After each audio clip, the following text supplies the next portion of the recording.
People tell me all the time, it's hard to get wealthy. It's hard to grind. It's hard to be focused. How do you even do these speeches? It's hard to stay motivated.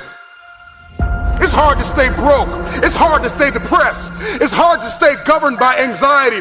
It's hard to be inconsistent. It's hard not to have daily disciplines. It's hard not to believe in yourself. It's hard to be broke. It's hard to be poor. It's hard. It's all hard. So choose your heart. You either gonna work for it, or you're gonna sit there and let life knock you down and dare you to get back up. It's hard to practice perseverance. It's hard to be an introvert. It's hard to be an extrovert. Singleness can be difficult. Marriage can be difficult. Raising your children on your own can be difficult. It's hard to wake up early. It's hard to wake up late. But there's a reward on the other side of waking up early. If you wake up late, you've lost too much daylight. What somebody else did before you woke up, now you only have a fraction of the day to get it done. There's a reward on the other side of one pain, and there is regret on the other side of the other pain.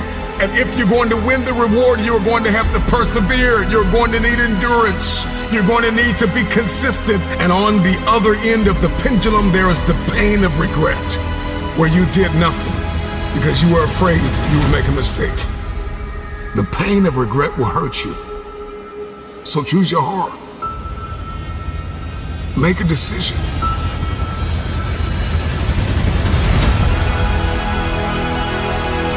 I want the pain of finishing something.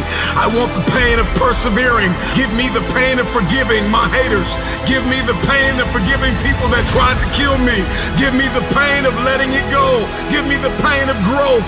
Give me the pain of acquiring new skill sets and talents. Give me the pain of managing my time well. Give me the pain of waking up early. Give me the pain of praying when I didn't feel like it. Forgiving when I didn't feel like it. Letting go. Give me the pain. I'll take that pain, because on the other side of that pain, there is a reward.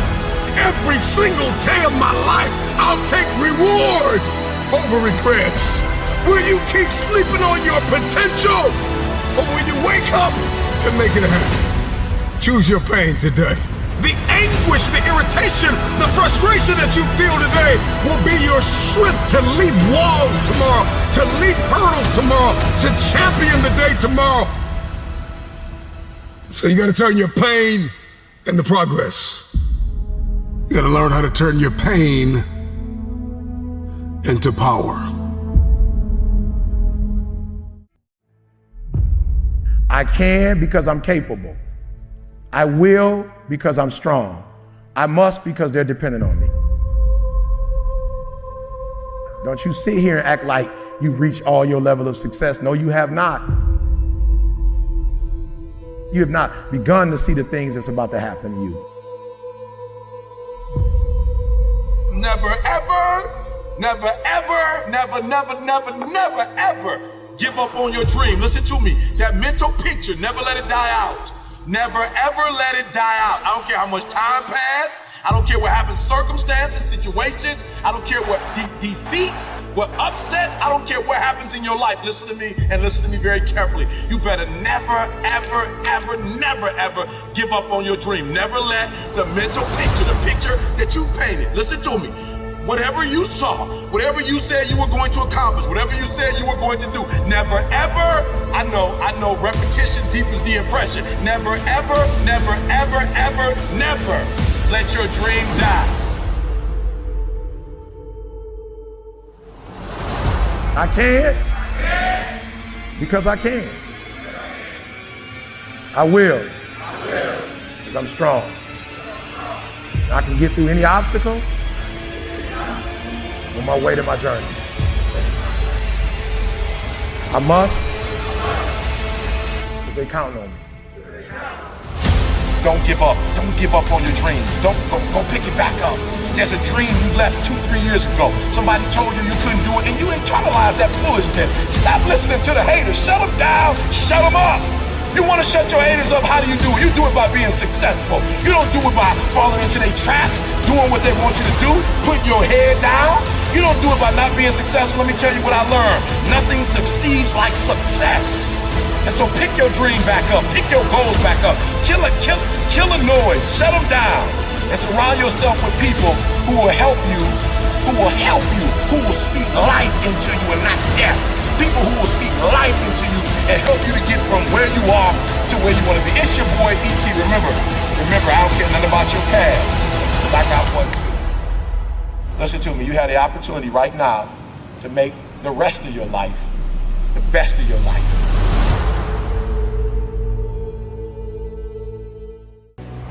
You have gone too far. You've invested too much time. You've given too much to quit now. You put too much time into it, too much effort. You've cried too many tears, right? You've gone without eating. You have invested too much to walk away at this point, all right? So we all in, baby. Now it's time to get the reward. It's about momentum. You gotta keep it 100. You gotta be true to you. And I'm tired of people emailing me, telling me what somebody told them they can and can't do. Listen to me. The only thing you need to write your book, the only thing you need to do to finish the GED, I'm telling the book now, I'm telling the book. The only thing you need to do to get your 4-year degree, the only thing you need to do to get your master's, the only thing you need to do is get your PhD, and is to believe in your dreams and stop listening to others.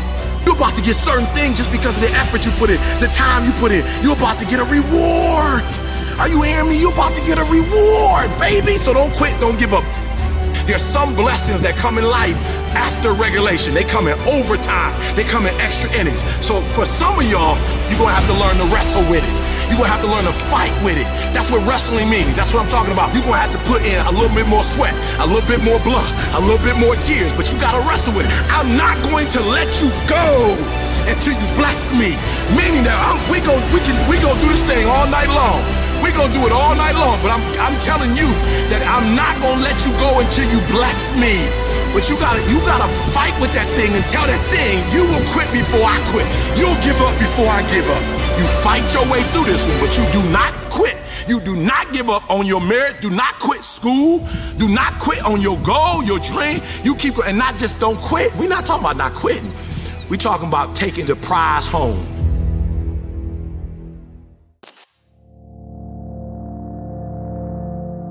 It's time.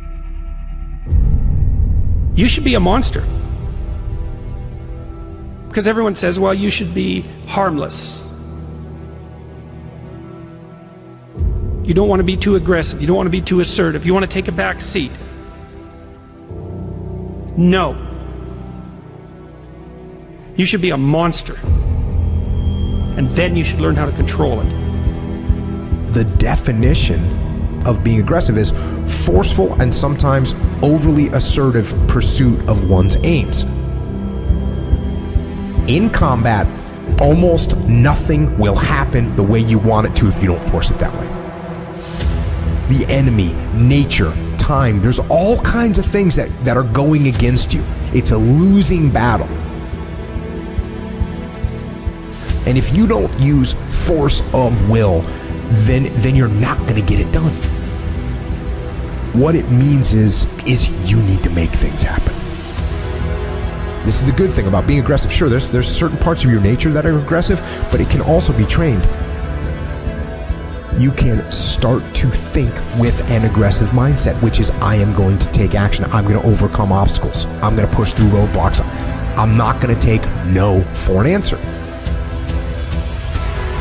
And those are things that you can train.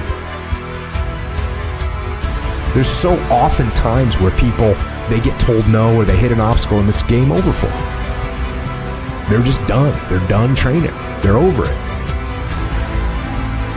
And your attitude, you have to go, okay.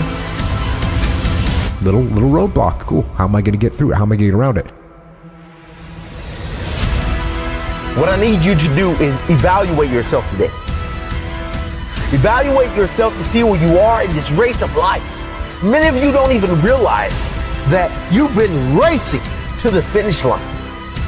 This life is a race. Some of you need to be pushed to start running because you've been walking or you haven't been moving for so long. And you don't even know that you're in a race that all of us are competing to win. But it doesn't matter where you finish. It matters that you run after your goals and your dreams. The way to live is to run after your dreams, to run after your goals, and to run after that finish line. There may be things in your life right now that's holding you back from running.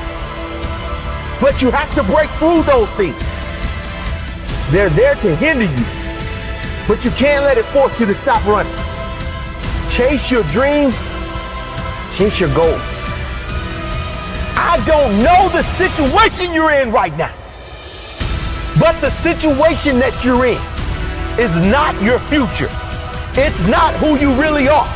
It's not your full potential. The sky's the limit, but it all starts from within. It's all up to you. You should be a monster. You have to be hungry for greatness. You can't stop me. My purpose, my will, my dedication, my motivation is all about doing the business, because guess what, ladies and gentlemen? That's what I'm about. I'm about that business. I'm about that life. What are you about?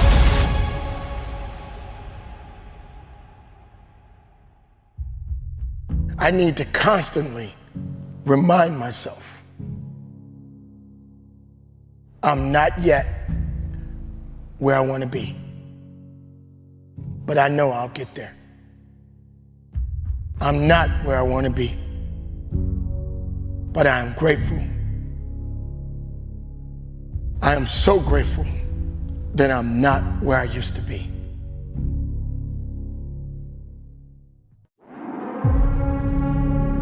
It's time to get real. It's time to get raw. It's time to look ourselves in the mirror and come to the resolve that this version of ourself is not going to carry us in the stretch. I've been this version of myself long enough that if I don't change, if I don't do something about this, then I'm going to find myself bankrupt.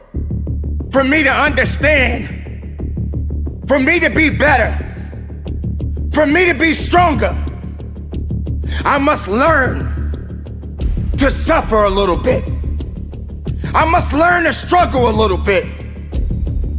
I cannot reap the rewards of success without understanding about struggles. Success is not automatic.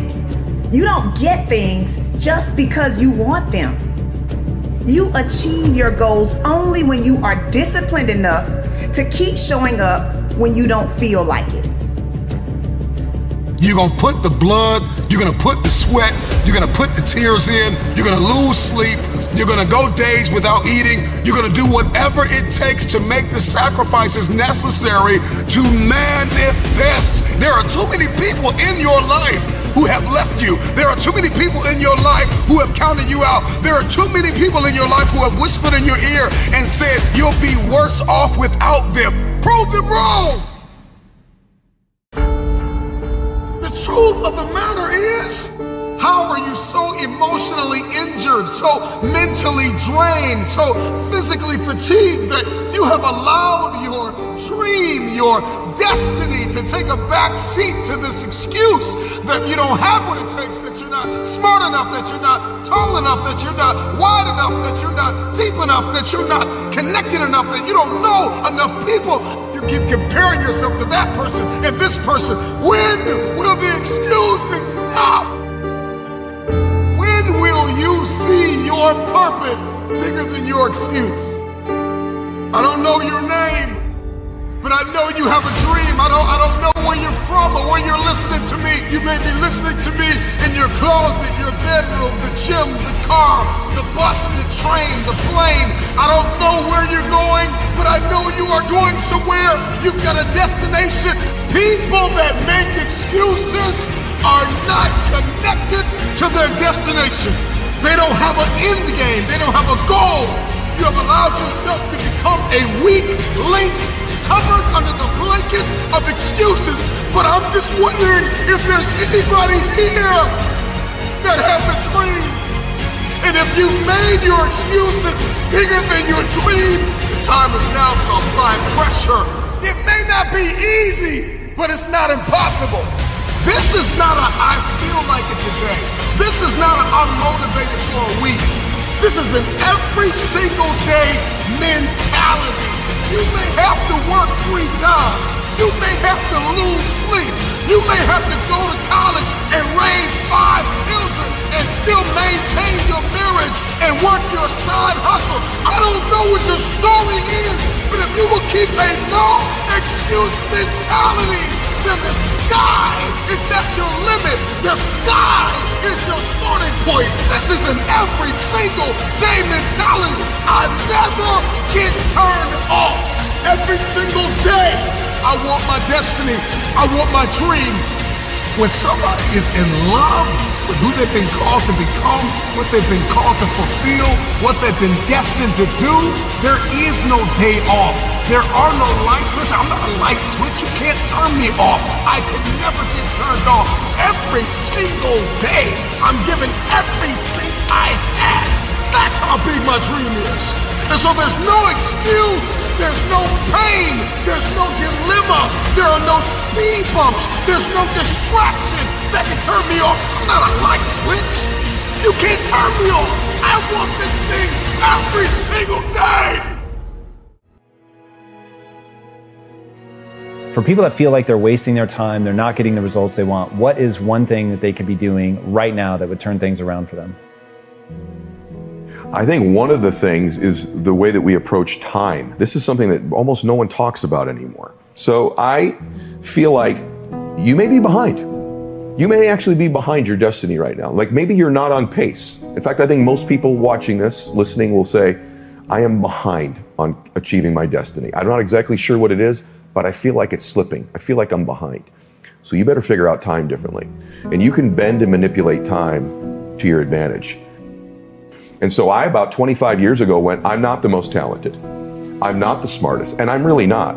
I don't come from, a whole track record of success, right? I don't have the perfect upbringing. How in the world am I gonna win?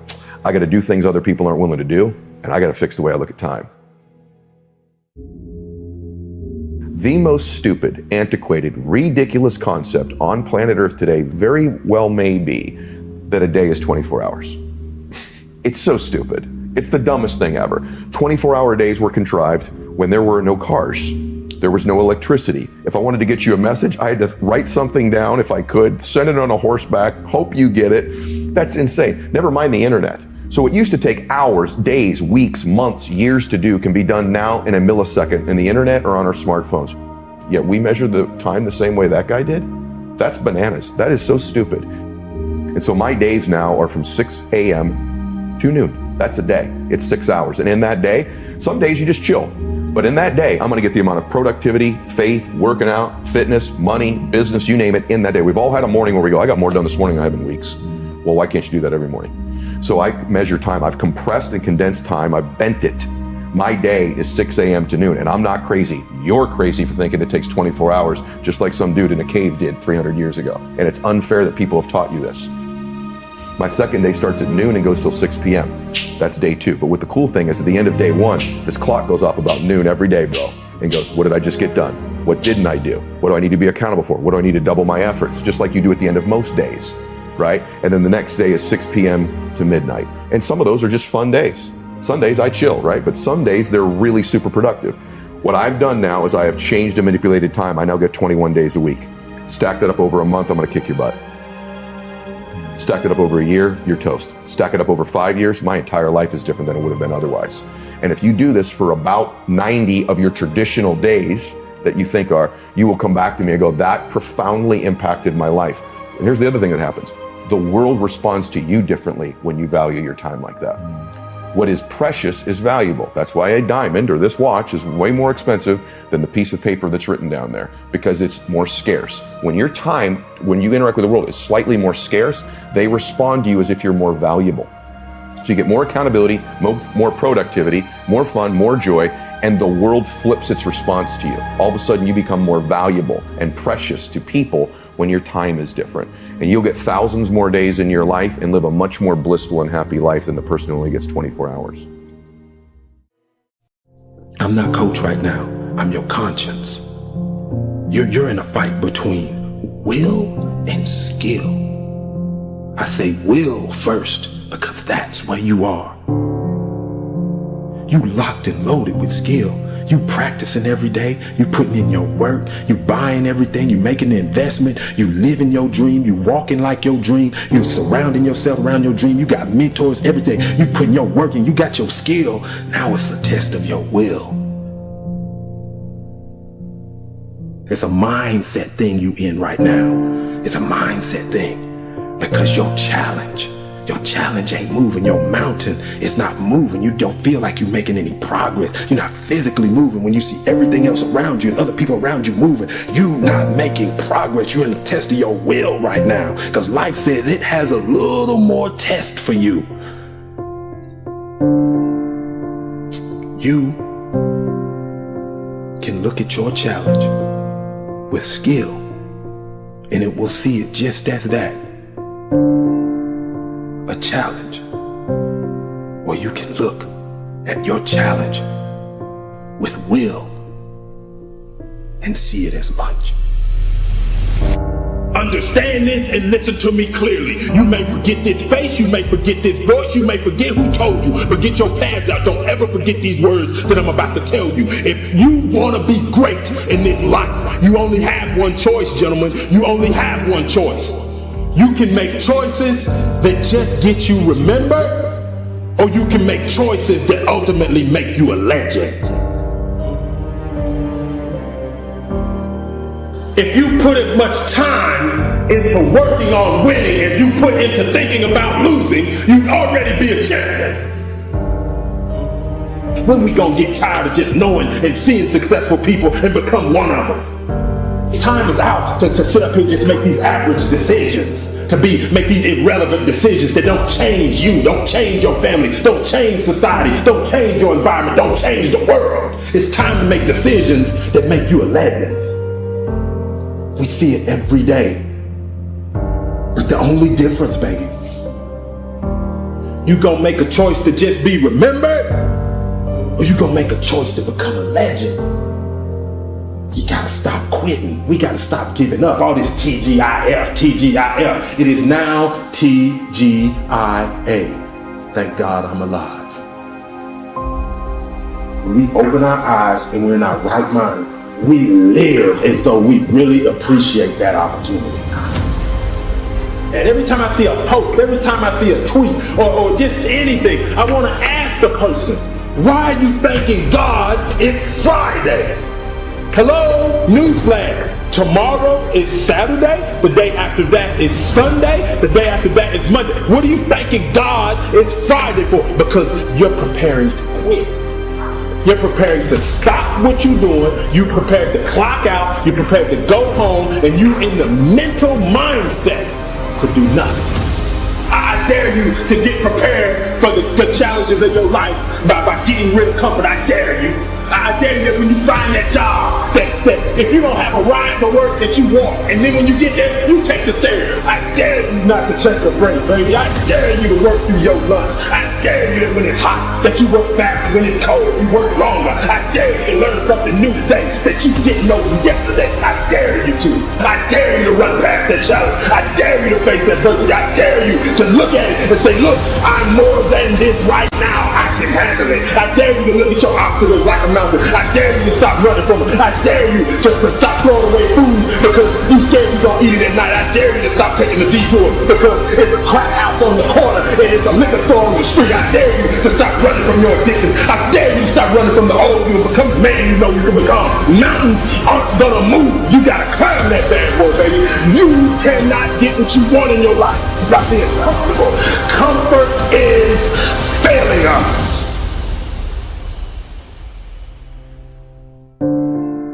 Many of you are denied your dream and your goal because you have a consistency versus an intensity problem. Consistency is when you do something. Intensity is how you do something. And that's why many of you, no matter what you do, no matter how much you do it, no matter who you looking at, no matter what you read, you gonna be denied because you think that just being consistent at something is gonna let you win. That earns you the right to win. That I'm being denied that corner office. I'm being denied that car. I'm being denied this quality of life. I'm being denied that opportunity, this scholarship. I keep getting cut off the team. You know, if I just keep practicing and I just stay around this team, sooner or later I'll make it. No, you won't. No, you won't. Because consistency does not guarantee you the win. Many of you, as bad as you don't want to accept this, you never gonna win because you're not intense enough. And until you get intense to the point that nothing will get in your way, that you will not get in your way, you'll never win. The reason why you give people so much value is because if you give them so much value, they'll never leave you. They'll always be there for you, and you will never need for anything as long as you give value to people. And so I learned that as I got older. That part really didn't make sense to me at the time, but the money working for you part, and I was like, how do you make your money work for you? Again, all I know is how to go get money. That's all I know. So later on in that, he says wealthy people do 3 things. So we in a cell for about 45 days.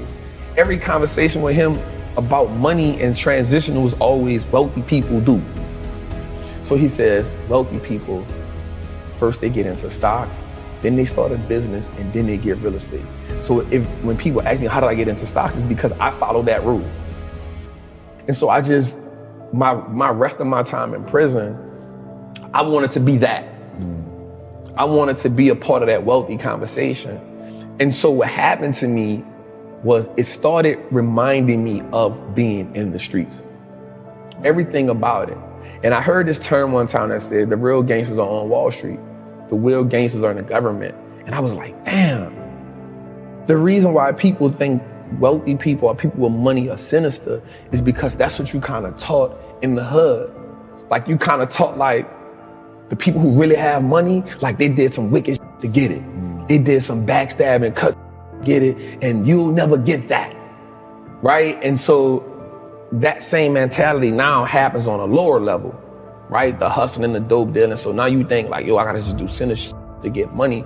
And then the people who are successful in the drug game, they're looking at the people at the top like, damn, I wanna be that. But the people at the bottom will never get a taste of that. And so now we just kind of living off ambition. And so now the people who are in the middle who working, they're like, oh, them people with money, they all crooks. Because being at the bottom teaches you to envy people at the top. It just happens. It's something that brews down there, right? It's kind of like when you cook. I don't know if you had gumbo before, right? But it's kind of when you cook food, right? The base goes to the bottom.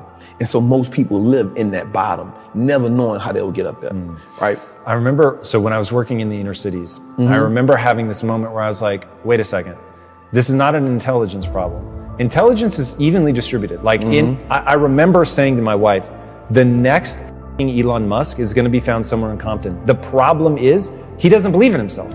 And so he's not gonna do anything. And so I became obsessed with this idea that generational poverty is not about money, it's about mindset. Now, it will manifest as money, but it is that, so I remember I had one kid come to me and I was the first person that told him, you can be successful. Like, why do you not think you can be successful? It didn't even make sense to me. And he was like, well, my mom always told me that the world didn't want to see people that look like me succeed. And I was like, I'm sorry, what? I'm like, even if your mom had good intentions, that is the worst advice ever. Because if you think you can't be successful, that will govern the way that you move, right? So Kobe Bryant, people that have listened to me for a while have heard this quote 1,000 times, but boos don't block dunks. The world can hate you all they want, but if you're good enough, think about this. The best basketball players in the world were paid millions of dollars to stop Kobe Bryant from scoring, and the scored 81 points in a single game. 81 points. When you've got 5 people paid millions of dollars actively trying to stop you, and they can't because you've gotten that good. That to me is the game of money.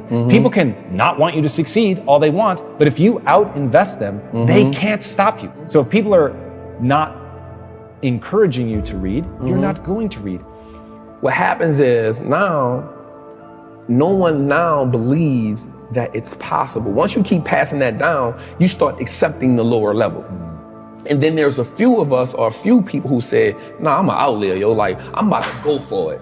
And then whatever happens, I'm with it. You feel me? So for me, again, one of the greatest things that happened to me was my mother telling me, like, the world is raw and you got to get how you live. But I also saw my grandmother be a legal entrepreneur. So I saw it from both worlds. So while I'm in prison, I pick up a habit of reading. That was the game changer for me. On the streets, I never had the opportunity to just sit down and read because I'm always trying to survive. In prison, there was no longer a survival mode there. I started hustling in prison. So I was working in the laundry. And so your clothes don't really get clean. So I found a hustle like, yo, I'll wash your clothes when we do it, but it's $5 or $25 a month. So that gave me a whole another set of money. And then I started being like a numbers dude. How Vegas have the numbers, the betting. I became a numbers guy. So I used to get up in the mornings and watch CNBC. So mind you, people in prison, they love to watch The Young and the Restless. And so I would have to get up before them to watch like Squawk Box, Jim Cramer. And I'd just be like, damn, these motherfuckers get all this money and they not risking their life. Something gotta change for me. Like something gotta change. And so I just started listening to them every day and I started comparing it to the streets. A good business is just like a good hustler. A good business has great product. They have great clientele. A great hustler has a great product. He has consistent clientele. A good business on the stock market has what's called a moat, a competitive edge that keeps his competitors away. A good hustler on the street is gonna have that competitive edge where they be like, nah, yo, I ain't rocking with you. I'm gonna just wait till Trap come back, right? So there's the competitive edge. A good business has a good branding moat, meaning my name is good, right? So a good hustler on the street, yo, Trap got that blue magic. I'm good on you. Like if I can't get Trap, I'm gonna just go try. But Trap got that blue magic, that's what I'm rocking with. Branding moat, right? That's it. A great business on the stock market has more assets, more liquidity than debt. A good hustler on the street is if you don't learn how to fund your business, if you're operating where all you have is re-up money, you're not going to last long. So those components reminded me the same. On the stock market, in the world, if a company's paying tariffs, that's equivalent to a dude on the street going pay draft to go hustle in somebody's hood. Like you can't hustle over here unless you pay me draft. It's the same as a tariff. It's the same thing. Yeah. So once I broke the game down to a way that I can understand it, it wasn't about me just being brilliant. It was like, yo, how do I make the game winnable for me? Like once you start understanding the fundamentals, you give yourself power because you now understand, like you said, you see how the machine works, right? And so most people look at the machine and marvel and say most people look at the stock market, 98% of the people who I know look at the stock market and say, yo, that's not a game I can play. I'm staying away from it. And so the way it's set up is, the world is set up, well, listen, cool, I don't even want you to play. Just give me your money, I'll play it for you. So when we look at like banks, like we understand that banks don't necessarily work in our favor, right? So banks only give us 0.05% interest on the money we have there. Well, we can get 8% just by putting our money in an index fund. So why would I just sit my money in a bank and let the bank make all the money? Because all they're gonna do is invest the money for you. So they now operating as the plug. They operate now as the man who, I'm gonna front you this, I'm gonna make my money, I'm gonna take the cut, I'm gonna give you just enough to keep coming back. I wanna go to the plug. Who is the plug? The stock market.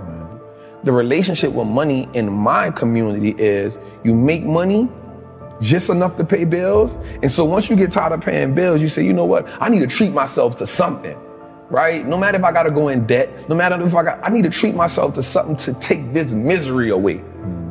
So you treat yourself to something that you can't afford at the time, right? But it makes you feel good in the moment.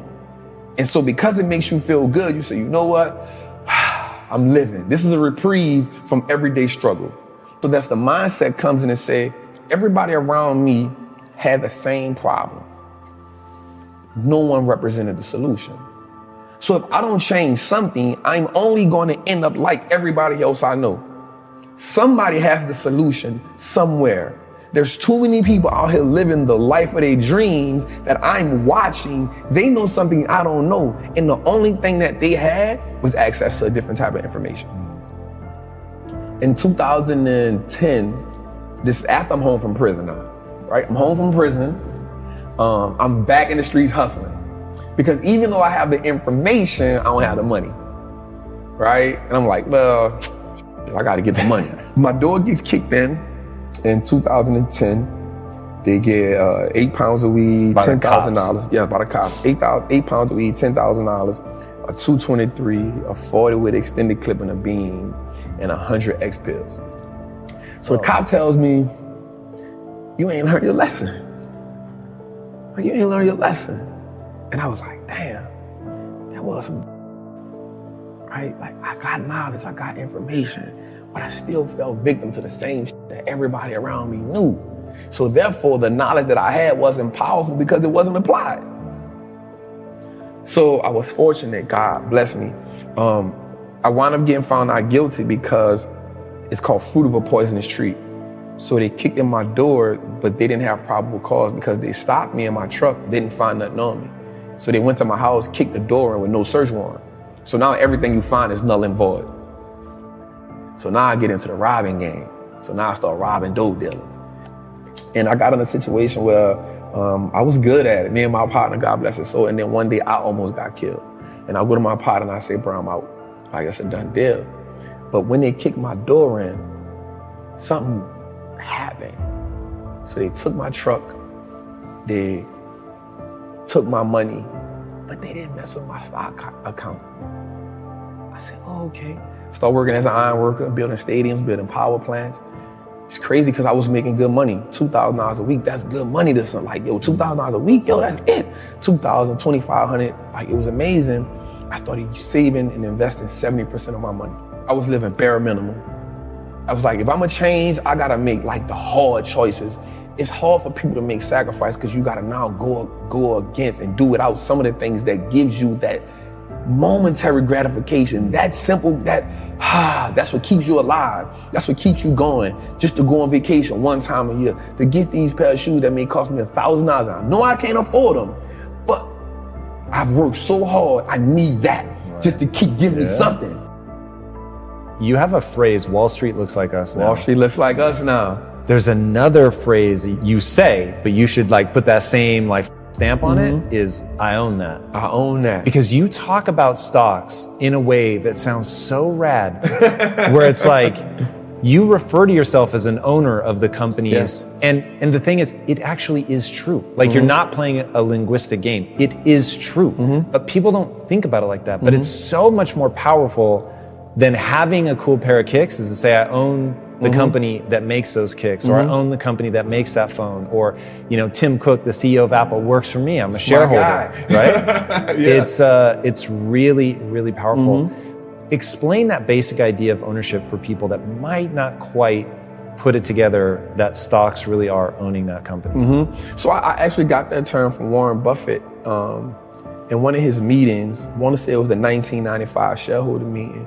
And he said that he owning a stock is owning a percentage of a great business. And so once I understood that concept, I understood that the key to wealth is through ownership. The people who aren't wealthy is because they don't own nothing. You only have your money sitting in cash. If your money is just sitting in cash, realistically, you're becoming poorer every day.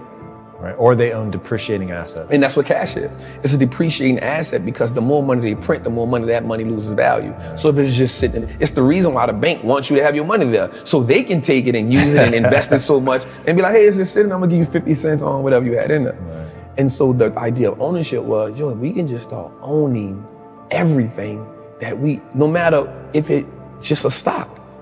Like, that's powerful, because if you can start owning the businesses that you now consume every day, you turn a one-time transaction to a lifetime of profit. And that was major for me, because if I go to the store and buy a pair of Nikes, that's a one-time transaction. In order for me to get something from them again, I got to come back and buy another pair of Nikes. But if I own the Nike stock, long as I own it, it's a profitable vehicle for me. So that one-time transaction can become a lifetime of profit if I own that business. if I'm gonna buy Apple, if I know I'm an Apple user, if I know I got the phone, I got the AirPods, I got the MacBook, I got the PC, I excited when Apple's about to drop something, why wouldn't I own it? As much of it as I can, right? Like if I understand that concept, if I know America has one of the biggest trash problems in the world, right? So if I know that Waste Management is a company that's gonna be here forever because we aren't gonna stop throwing things away, why don't I own that company?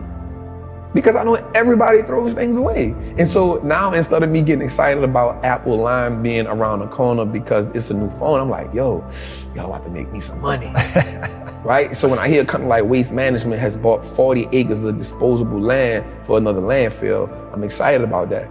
And another great thing about the stock market is, for me, it now makes me pay attention to the world.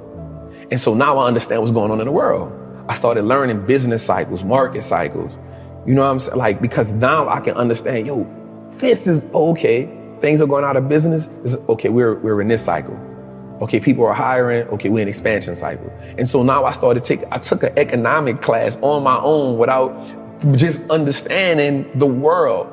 And so you start understanding when something is happening in China. Okay, something happening in China, so I own Apple. Apple has 20% of their revenue in China. Okay, they might take a little hit right now. You know what I'm saying? So the stock market helped me start understanding how the world moves, the fundamentals. Knowledge is what gives us leverage in life. It's not about how strong you are. It's about what you can learn. And then how can you actively apply that? I have this acronym called FEAR. Finally exiting average reality, right? And what happens is, until we can overcome the fear, some people actually fear success. Success comes with a lot, right? But until you can overcome that average reality that you're living in, no matter what you're on, once you become comfortable there, it becomes average. Anyone can live in average. Everyone can live in mediocrity, right? Then there's those outliers who consistently push themselves to go to the next level. And the thing about the human mind and the human body, it will go as far as you push it. As long as you believe in it. Like you said, the only belief that matters is, what do you believe you can do? I personally believe that there is nothing I cannot do. And for me, it's all about impact, purpose, fulfillment. Like, the money is a byproduct of everything else. That isn't my focus. My focus is I have a knowledge and information that I know that can change lives. Not just one life, not just like lives. And so the way that you change lives is by consistently learning, finding new ways to put that information out there, being able to open up, being able to be vulnerable, because people need to connect. People connect to knowledge in the way that they can see two things that help people: imagery and vocabulary. So for me, it's always about, how do I attain as much? It's always a challenge for me. How can I attain as much knowledge as I can? Because I love learning, but then how do I take that and be able to now reciprocate it or give it to somebody who may not understand calculus or trigonometry, but if I can give it to them in this way, they can say, oh yeah, I got it. And there's more people that struggled in the world that has become successful. So struggle has to become a language that I struggle. So that's the language I'm great at. So if I can break down things into a struggle language, now I make it the game winnable for everybody. In this very moment, all you have is all you need. What would you like to do?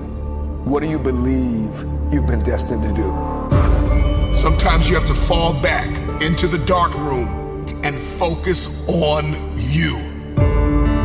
You have a date with destiny. You have unfinished business. It's time for you to go back to the drawing board with a new perspective. If you can see it, you can have it. I am clutch. I am the difference maker. I am the game changer. I must work out X amount of times a week. I must forgive. I must evolve. I must become. I must retain. I must grow. I must live. I must evolve. I must go to the next level. I must live in this type of house. I must drive this type of car. Perspective is what changes the game. Stop complaining about the divorce. Stop complaining about the job loss. Are you going to complain in the face of conflict, or are you going to seize the opportunity? What if losing your job was the opportunity? What if the divorce is an opportunity? What if the bankruptcy is an opportunity? What if the one you love was an opportunity for you to reconnect with somebody and forgive them? Something inside of you that just snap. You gotta get tired of being broke. I'm talking to that person who grew up without a father. I'm talking to that person that is acquainted with pain. I'm talking to that person that knows what it's like to come from nothing. And so you literally have nothing to lose. And the only thing that's in your head is a dream. The only thing that's in your head is I have what it takes to get to the top of that hill. You must understand that there is more than one path to the top of the mountain. Goliath! There will be many giants in your life. There will be depression. There will be anxiety. There will be oppression. There will be stress. There will be overwhelm. Will you buckle under the pressure or will you rise to the occasion? You are not dead yet. You may be tired, but you are not dead. You may be broken, but you are not dead. You may be weary, but you are not dead. You have an opportunity to rise above what happened to you. You gotta make it up in your mind that all you have is all you need.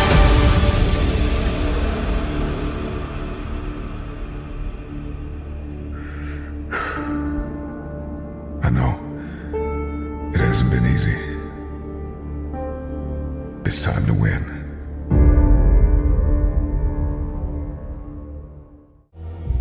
Consider this your wake-up call. What most people fail to realize is that pain is inevitable and it is unavoidable. There is no path in life without pain.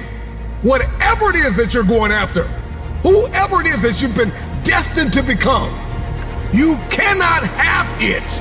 You will not become it without pain. You will face challenges and difficulties and giants, regardless if you are single, if you are married, if you are a stay-at-home mom, a stay-at-home father, if you are an entrepreneur, if you're working a 9-to-5, if you're an educator, if you are an athlete, if you are a musician, a singer, a producer, it doesn't matter who you are, what you are doing, pain is inevitable.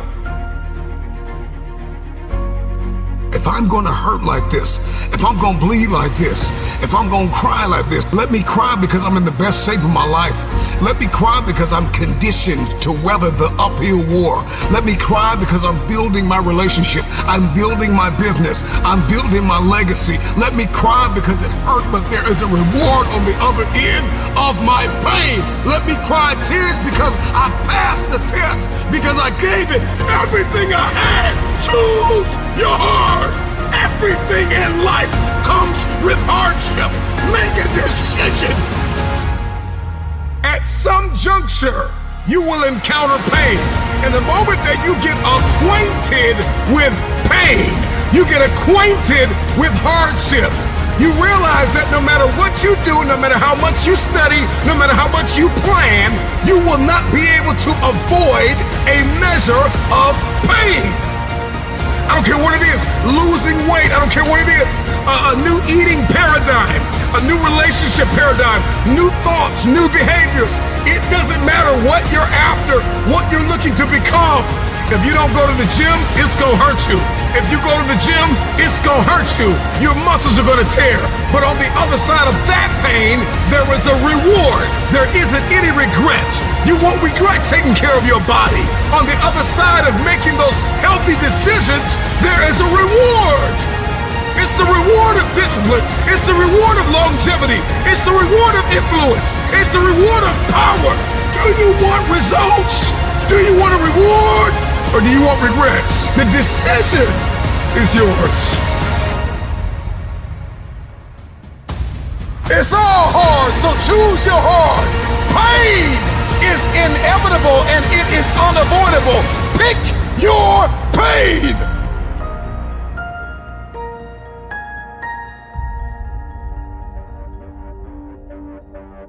Everybody's got a plan until life knocks them out because we weren't ready for the pain. And when the pain came, we did not process it.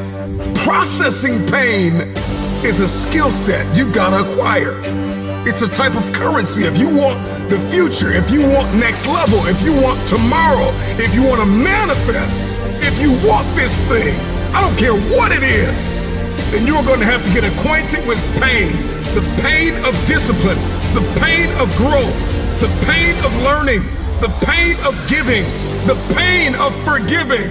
It all hurts. So pick your pain, choose your heart. Because at some juncture in life, at some corner you're going to turn, you are going to encounter pain. And you've got to process that pain well. Hear me when I say it. Pain is unavoidable. It's hard to let go of the past. It's hard to give sometimes of your time, your talent, and your treasure. It's hard to balance work life. It's hard to acquire new skills. It's hard to be stagnant. It's hard to be a workhorse. It's hard to be lazy. It's hard to learn how to manage and cultivate relationships. It's hard to learn from your experiences. It's hard to turn your mess into your message. It's all hard. It's hard to hold on. It's hard to let go. But there's a reward on the other end of many of these hardships. And you better choose reward or regret. There is always reward and regret attached to every decision that you make. Hope. Hold on. Pain ends. Pain does have an expiration date. And when that pain ends, another one will surface, but you will be strong enough because you endured the current pain well. Everybody wants resurrection, but nobody wants the pain of dying to themselves. There's a pain that hurts you, and there's a pain that changes you. So today, all I want you to do is make a decision to choose your heart.